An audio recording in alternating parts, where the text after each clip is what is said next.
반갑습니다. 오늘은 이사 방향과 태길 원샷 원킬 사주 파트 2 13번째입니다. 실제로 대부분의 분들이 그냥 잘 사시다가 이사를 하려고 할 때, 그러니까 사람의 삶이라는 게 잘 풀릴 때도 있고 잘 안 풀릴 때도 있는데, 그냥 앞에 한 이사가 이사를 하고 나니까 뭔가 잘 안 풀렸다 그렇게 느껴지시는 분들도 계실 것이고, 그 다음에 그냥 이사하려고 했는데 이사할 때는 꼭 날도 받아야 되고 방향도 봐야 되고 그렇게 해야 된다는 말을 주변에서 듣고 나면 그냥 이사하기 힘들어지죠. 이제 겁이 나잖아요. 옆에서 겁을 준 거니까. 그죠? 그래서 이 부분을 되게 크게 생각하시더라고요. 되게 크게 생각하시는데, 실제로 이 이사 방향 같은 경우는, 대부분 이사 방향 이걸 보실 때 풍수지리학이나 이런 거하고 연결시키려고 노력을 많이 하십니다. 그런데, 제가 풍수지리를 아마 사주 강의에서 말씀드렸던 것 같은데, 풍수지리학이라는 건, 그러니까 두 가지죠. 사람을 위한 양택과 죽은 자를 위한 음택이 있고, 그 양택 같은 경우는 이제 언제 고려해야 되냐면 그 수도를 옮길 때, 도시를 만들 때 이럴 때 고려. 그 다음에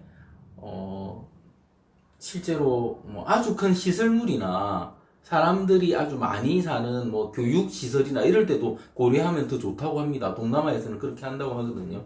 그렇게 하는데 실제로 이미 그 도시 시설이 갖춰진 데서는 무의미합니다. 사실은 거의 무의미하다고 보고요. 그러니까 방향 아무 때나 가도 상관없다고 봅니다. 도시 안에서는.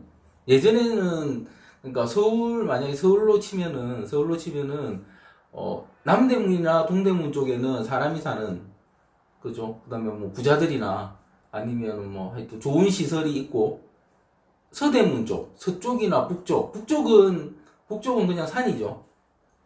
그 서울에서는 북쪽은 그냥 산이고, 서쪽에는 형무소, 화장막, 그 다음에 쓰레기 처리장, 이런 것만 있는 거죠. 이런 것만 있게.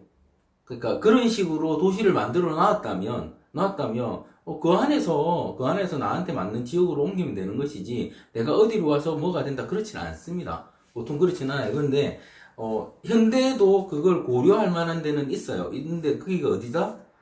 시골에 내가 전원주택을 하나 짓겠다. 그러니까 시골 마을이라는 게 그냥 논밭이 있는데 거기 마을이 하나 덩그러니 있다면 이런 데서는 한번 고려해 봐야 됩니다. 그리고 아예 없는 데다가도 요즘에는 그냥 좋은 언덕이 있어서 거기 집을 짓고 이런 경우도 많죠. 그럴 때도 한번 고려는 해 봐야 됩니다. 근데 그게 아니고 도시 안에서, 특히나 요즘 다 아파트 생활 하시는데 아파트 안에서 이 단지에서 저 단지로 갈고 할 때는 사실은 그런 거 고려하실 필요가 없습니다. 그러니까 제가 이거 읽어드리기도 전에, 이 내용을 말씀드리기도 전에 이 말씀을 먼저 드리는 이유는, 이사하는 비용 들 거고요. 그죠? 이사하는 비용 들 것이고, 그 다음에 또, 복비도, 그러니까 이사하는 비용 복비 같은 거 들 것이고, 집값도 비싸고 막 한데, 이사 방향 알아본다고 가서 물어보고, 택일한다고 또 물어보고, 막 이런 식, 그래서 이중 삼중으로 돈을 들이실 그럴 필요는 없다고 봅니다. 예, 그래서 말씀드린 거고, 일단 한번 읽어보겠습니다. 예, 개인 상담을 할 때 잊지 않고 물어보시는 것 중 하나가 이사 방향과 사는 집의 위치가 어떠냐는 것이다. 인간의 삶에서 집이 차지하는 비중이 그만큼 크기 때문일 것이다. 필자에게 이사 방향이 중요한가 중요하지 않은가 이렇게 단도직입적으로 물어본다면 방금 답 드렸죠, 그죠? 택일이 중요한가 중요하지 않은가에 대해서 물어도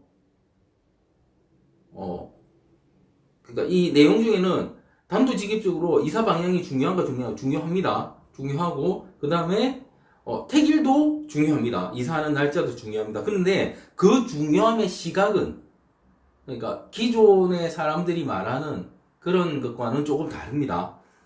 전통 사주명리학 이론은 아니지만 사주에서 양념으로 사용하는 신살이라는 이론이 있습니다. 이런 이론, 이거 사주 강의에 보면 잘 제가 설명드려 놨습니다.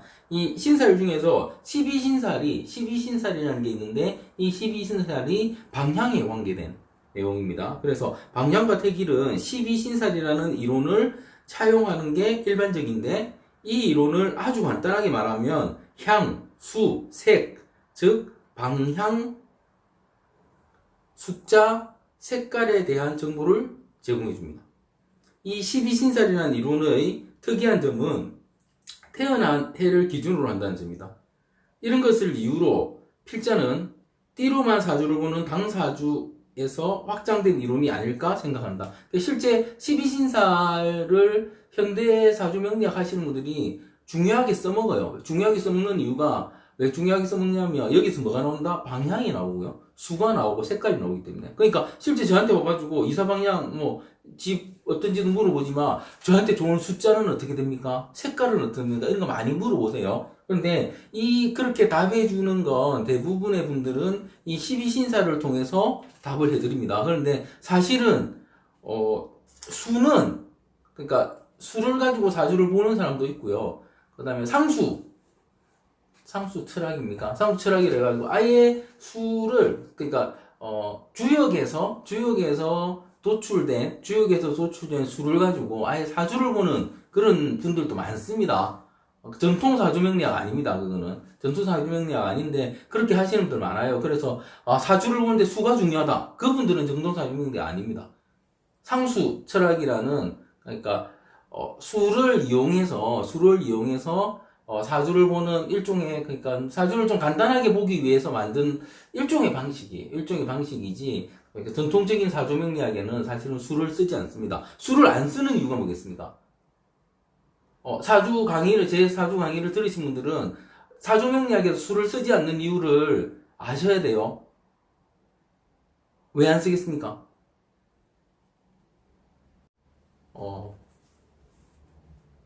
설명을 드리면, 그러니까, 사주명리학에서 쓰는 게 갑자죠, 갑자. 갑자라는 게, 갑을병정, 무경신, 임계 10개, 그 다음에 자축인묘, 진성묘, 신유술에 12개. 그러면, 숫자를 쓸 때는 어떻게 쓰냐 하면, 이 갑을병정, 이 갑자에다가 숫자를 붙여요. 숫자를 붙여서 씁니다. 그런데 그 숫자가 어디서 나온 거냐면, 주역에서 나온 거예요, 주역에서 나온 숫자를 붙여서 쓰는 거예요. 그런데 사실은 사주명리학은 이 갑자의 학문이 아니죠. 음량의 학문이죠. 그죠? 이거 수치화할 수 없는 거죠, 사실은.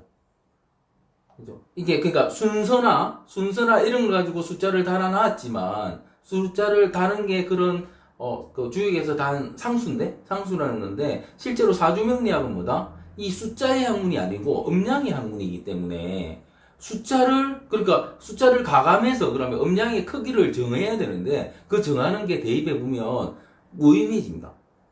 전혀 앞뒤가 맞지 않아요. 그렇게 그러니까 흘러가지가 않습니다. 앞뒤가 맞지 않기 때문에 그러니까 더해서 0이 되거나 더해서 숫자가 더 많아지거나 해서 그게 음량이 커지거나 적어진다 이런 형태가 아니에요.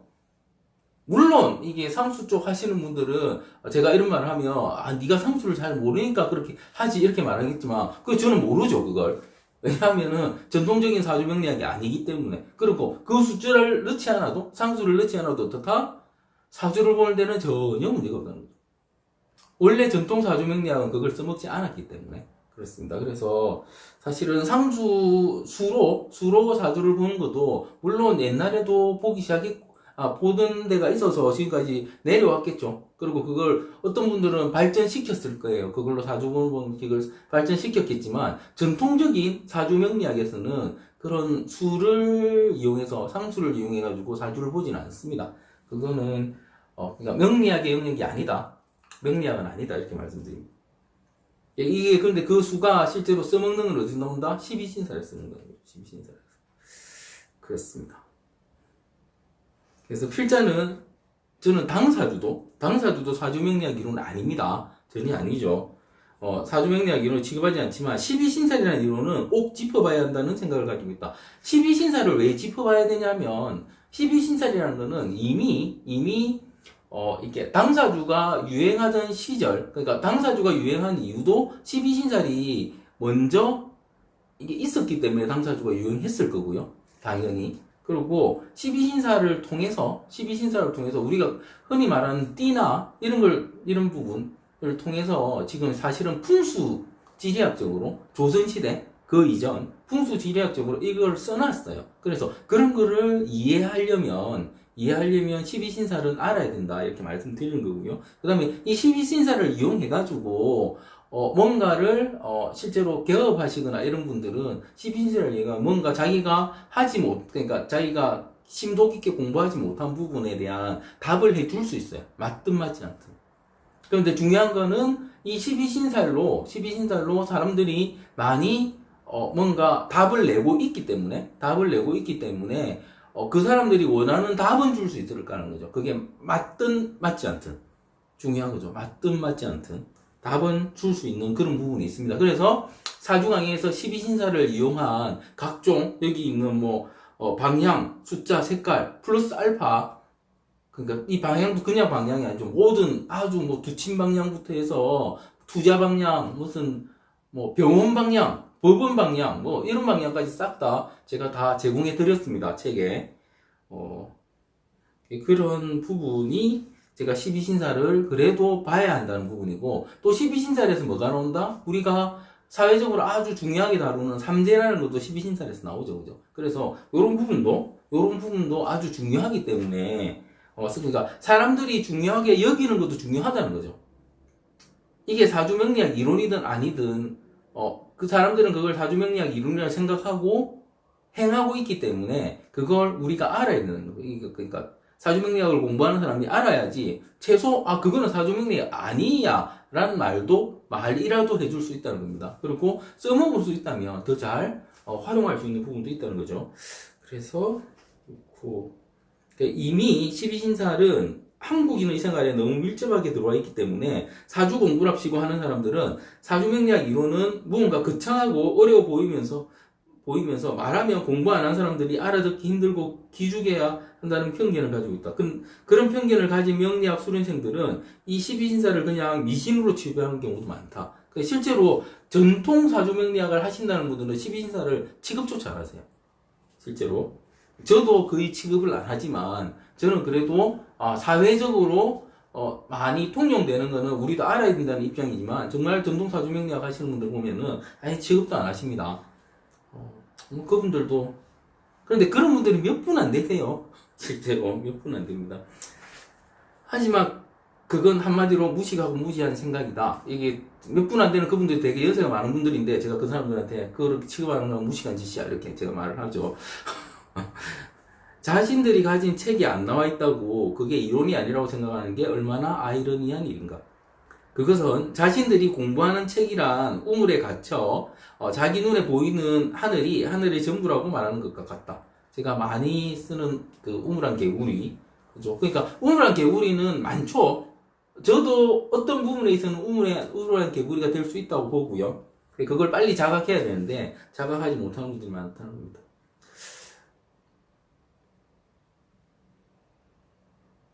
지금 요 내용은 그 다음 내용은 대부분 이렇게 삼재에 대한 설명인데 요 부분은 제 그 사주 강의를 한번 참고해 보십시오. 사주 강의에 삼재가 나오는 부분이 그 삼재 자체에 대한 설명도 있을 것이고요. 그 다음에 삼합을 설명드리면서 삼재를 또 설명드린 부분이 있습니다. 한번 읽어보시고 이제 다음 페이지에 이사방향 택이라고 하는 내용으로 넘어가겠습니다. 일단 중복된 거는 빼고요. 이제 137페이지인데 이사방향과 태기를 이야기하다가 엉뚱한 대로 글이 흘러버렸다. 그래서 그 흐른 거는 사주 강의 가서 보시고 다시 돌아와서 이사방향과 태기는 전적으로 12신살이라는 이론을 따른다. 이 이론이 전국민적으로 관심을 받는 이유가 무엇일까 생각해 볼 필요가 있다. 25%, 4분의 1, 사지선다, 동서남북, 갑론을박, 사자성어 등 어느 게 먼저인지는 모르지만 한국 사람은 네 가지로 나누어 생각하는 데 익숙하다. 그래서 요새는 오지선다라고 하죠.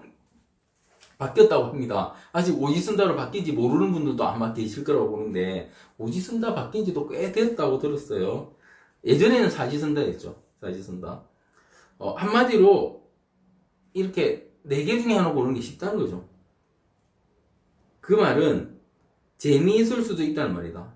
누가 이래서 그렇게 됐대라는 말을 옮기기가 얼마나 재밌겠는가. 그런 까닭에 전 국민의 내리에 쉽게 파고들었고 시간이 지나면서 반종교화된 것이다. 하지만 그게 그러니까 반종교화됐다면 종교처럼 신앙처럼 믿기는 거예요. 그러니까 이사방향, 택일, 그렇죠? 이런 게 거의 신앙처럼 되어 있는 거죠, 자체로. 민간 신앙화되어 있는 겁니다.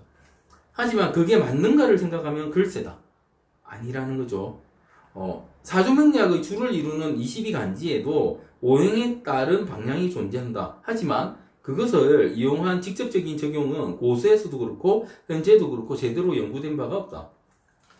그런 이유로 차용하다시피 하는 12신살 이론을 너무나 절대적인 것으로 믿을 필요는 없다. 사실 과거엔 방위가 중요했던 이유는 중심이 하나였기 때문이다. 그 중심이라는 건 서울을 말한다. 그러니까 옛날에는 그 도시라는 게 성을 기준으로 모든 게 이루어졌기 때문에 그거를 중심으로 방향을 잡았죠. 그런데 지금 도시는 어떻습니까? 어디가 중심인지 모르죠, 사실은. 지금도 지도나 그러니까 이정표 같은 경우는 중심이 전부 다 시청이죠. 시청을 중심으로 킬로수를 해놨죠. 그러니까 서울 몇 킬로 이러면은 그게 서울에 들어가는 게 아니고 서울시가 몇 킬로 남았다. 그러니까 시청까지 몇 킬로 남았다. 이런 개념으로 보거든요. 그러니까 그 중심이 명확해야 되는데 현대사회는 그냥 도시가 팽창하다 보니까 어디가 중심이 몰라요. 여기도 도심, 저기도 도심이 되는 거죠. 그죠? 예, 중심이 없다는 그런 거죠. 사실 과거에 방위가 중요했던 이유는 중심이 하나였기 때문이다. 그 중심이라는 건 서울을 말한다. 서울 내에서도 사대문이 있었고 도심이라 불릴 수 있는 곳은 종로였다. 거기서부터 우리나라의 길이 시작되었고 전국으로 뻗어 있었다. 지금은 어떤가? 그렇죠? 사방으로 고속도로, 대도시, 수도권, 중소도시 해가지고 유동인구가 엄청나게 많고 그 유동인구가 많은 도심도 엄청나게 많아질 거죠. 그래서 과거에 동서남북을 따질 때는 동쪽과 남쪽에는 궁궐과 시장, 양반들이 거주했다. 서쪽과 북쪽에는 화장터, 공동묘지, 천민거주구역, 형무소, 쓰레기 매립장 등이 있었다. 지금은 어떤가? 님비 현상 때문에 방향을 따져서 기피 시설을 설치하는 게 아닌 주거지와 떨어진 곳에 설치되고 있다. 12신살에서 말하는 상것, 생동감, 시작을 의미하는 것의 방향이 동남이고 죽은 것, 정신적인 것을 의미하는 방향이 서북인 시대는 지났다는 말이다. 그래서 제가 앞에 말씀드린 지금 현대사회에서 이사 방향은 무의미하다는 게 이런 개념이죠. 그렇다면 왜 필자는 방향과 태길이 중요하게 그러니까 이름에도 불구하고 방향과 태길은 중요하게 생각한다는 거죠, 저도. 그죠? 했을까? 요즘은 인력이나 큰 달력을 잘 볼 수 없지만 그런 달력을 보면 매일매일 간지가 붙어 있다. 올해가 병신년인 건, 이게 제가 병신년에 쓴 글이라서 병신년인 건 다들 아실 것이다. 그런 을미, 병신, 정류 등의 간지가 매일매일 날짜에도 붙어 있다. 그리고 그 날짜의 간지가 나와 사주 8자와 미세한 반응을 일으킨다. 그래서 특정 글자가 들어오는 날 소화가 안 된다든지 사소한 시비가 일어난다든지 뭐가 잘 되고 뭐는 잘 안 된다든지의 작용력이 존재한다. 이게 그러니까 일운이죠. 이게 일운입니다. 일운이 존재하고 실제 일운을 느끼는 분들도 아주 많습니다. 못 느끼는 분도 많지만 그러한 미세한 작용력이 순방향으로 일어나는 날로 방향과 태기를 정한다면 아주 미세하지만 그렇게 하지 않은 것보다 낫기 때문에 더 나은 결과를 그러니까 얻을 수 있기 때문에 방향과 태길이 중요하다고 말하는 것이다. 원래 아주 미세한 차이가 현실에서는 큰 차이를 만든다. 그 차이를 줄일 수 있는 여지의 중요성을 말하는 것이다. 하지만 그것보다 더 큰 것이 현실에서는 많다. 첫째가 사람이고 둘째가 돈이고 12신살이든 간지든 내가 싫으면 안 하면 싫다면 하면 안 된다. 그러니까 내가 싫은 걸 안 하는 게 더 맞다는 거죠. 제 말은. 그리고 돈의 손실이 크게 따른다면 또한 그럴 필요 없다. 그러니까 실제로 뭐 오늘 좀 기분 나빴는데, 그죠? 기분 나쁜 날에 내가 이사하든지 옮기든지 그런 방향으로 갔는데 돈이 많이 세이브 됐다면 오히려 그게 더 나을 수도 있다는 거예요. 현대사회에서는. 저는 그렇게 봅니다. 다만 그 외의 요소로 기후가 중요하다. 그 차가운 부는 그러니까 실제로 정말 이사를 가야 할 때 따질 부분은 이 부분이죠. 기후가 중요한데 차가운 사람, 사주가 차가운 사람은 차가운 지역을 피해야 되고 사주가 뜨거운 사람은 뜨거운 지역을 피하는 게 좋다. 이사에 있어서 방향과 태길은 이 정도만 고려하면 풍수분까지 포함해 충족하게 된다. 그래서 실제로 보면은 제가 그 사주강의 책에서도 대장군, 삼살방, 그 다음에 또 다른 이론을 통해서 이사 방향을 정하는 걸 알려는 드렸지만 그걸 알려드린 이유는 무당집이나 12신사를 이용해가지고 아니면은 그러니까 뭐 일종의 12신사를 이용해서 이사 방향을 정하는 그런 분들이 어떻게 이사 방향을 정하는지 알려드린 것이고 실제로는 어떻다? 그 부분 고려하지 않아도 된다는 거죠. 뭐를 고려해야 된다? 제가 방금 말씀드린 차가운 사람은 차가운 곳 피하고 뜨거운 사람은 뜨거운 곳 피하는 이게 더 중요하다는 거죠. 그 차갑고 뜨거운 지역은 어떻게 한다? 물이 가까이 있으면 습도가 차가운 거라고 했죠. 물이 가까이 있으면 차가운 것이고, 그죠? 산이 가까이 있으면 뜨거운 것이고 이렇게 생각하시면 됩니다. 간단하게 그렇게만 생각하셔도 됩니다. 그렇게 생각하고 움직이시면 된다는 거죠. 태길 부분은 나한테 좋은 글자를 자기가 체킹하는 연습을 해보세요. 보통 사주에 나한테 좋고 나쁜 글자가 분명히 있겠죠. 그 사주 강의에서 그걸 찾는 방법도 알려드렸는데, 그러니까 알려드린 게 글자 자체를 61주에서 알려드렸는데, 그게 플러스해서 내 팔자 내에 있는 글자들하고 부딪힘이 크다 적다 부딪힘, 그 다음에 합의돼서 나한테 더 마이너스가 된다든지 그런 글자를 피하고 나한테 오히려 득이 되는 글자, 희신이 되는 글자, 그런 날짜에 이사를 하면 더 좋아진다. 이렇게 본인이 직접 찾을 수도 있습니다. 태길 부분. 그러니까 실제로 제가 보기에는 방향보다는 태길이 훨씬 중요하고요. 태길이 훨씬 중요합니다. 방향은 사실은 무의미할 수도 있어요. 도시 안에서의 방향은 무의미할 수 있는데 태길 같은 경우는 갈 날이 그러니까 자유롭다면 꼭 그날 들어가야 된다면 그날 들어가야죠. 그게 금전적인 손실이라는 걸 줄일 수 있다면 그날 가야 되겠지만 그게 아니고 여러 가지 선택지가 있다면 태길은 아주 중요하다. 왜냐하면 트러블을 최소화할 수 있기 때문에 아주 중요하다. 방향은 크게 중요하지 않다. 이게 제가 이사나 뭔가 어떤 일을 할 때 방향과 날짜에 정함에 있어서 제가 생각하는 기준입니다. 방향은 중요하지 않다. 태길은 아주 중요하다. 대신에 태길은 내가 그냥 만세력 달력 보고 나한테 좋은 날짜로 가면 되는 거죠. 그렇습니다. 이래서 다 됐죠? 이사방위가 태길 마치겠습니다.